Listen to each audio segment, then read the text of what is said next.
পৃথিবীর বয়স কত? এটি বিজ্ঞানের সবচেয়ে পুরনো প্রশ্নগুলোর একটি। শতাব্দীর পর শতাব্দী ধরে মানুষ এর উত্তর খুঁজেছে। কেউ মনে করতেন পৃথিবী চিরকাল থেকেই আছে, আবার কেউ বিশ্বাস করতেন এর একটি নির্দিষ্ট জন্মকাল রয়েছে।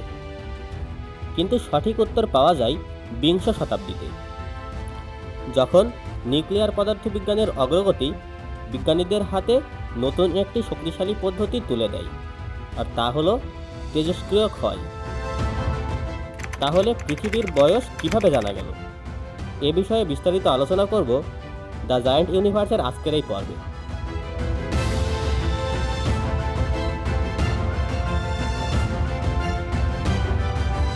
এই পদ্ধতির কেন্দ্রবিন্দুতে রয়েছে ইউরেনিয়াম 238। এটি একটি তেজস্ক্রিয় মৌল যা ধীরে ধীরে স্থিতিশীল সীসা বা লেডে পরিণত হয়। সবচেয়ে গুরুত্বপূর্ণ বিষয় হলো এই ক্ষয়ের গতি কখনো বদলায় না। ইউরেনিয়াম 238-এর অর্ধায়ু প্রায় 450 কোটি বছর। অর্থাৎ একটি শিলায় থাকা ইউরেনিয়ামের অর্ধেক ক্ষয় হতে ঠিক 450 কোটি বছর সময় লাগে।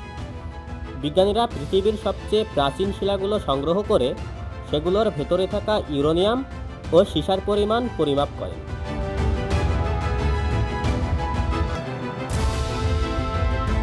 দেখা যায় বহু শিলায় ইউরেনিয়ামের একটি বড় অংশ ইতিমধ্যেই সীসায় পরিণত হয়েছে। যেহেতু ইউরেনিয়ামের ক্ষয়ের হার নির্দিষ্ট, তাই এই অনুপাত থেকেই সহজে হিসাব করা যায় শিলাগুলোর বয়স।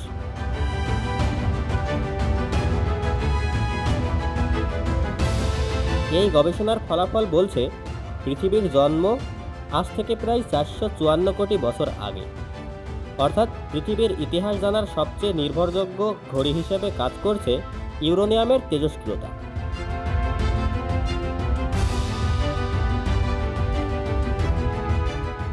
তবে তেজস্ক্রিয়তার ব্যবহার শুধু পৃথিবীর বয়স জানার মধ্যেই সীমাবদ্ধ নয়।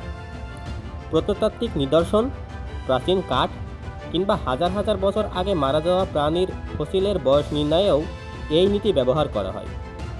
তবে এখানে ইউরেনিয়ামের বদলে কাজে লাগে কার্বন 14। একটি ছোট্ট ইউরেনিয়াম পরমাণু থেকে শুরু করে পৃথিবীর জন্মের ইতিহাস। বিজ্ঞান আমাদের শিখিয়েছে পৃথিবীর অতীত আসলে তার পাথরগুলোর মধ্যেই লেখা রয়েছে।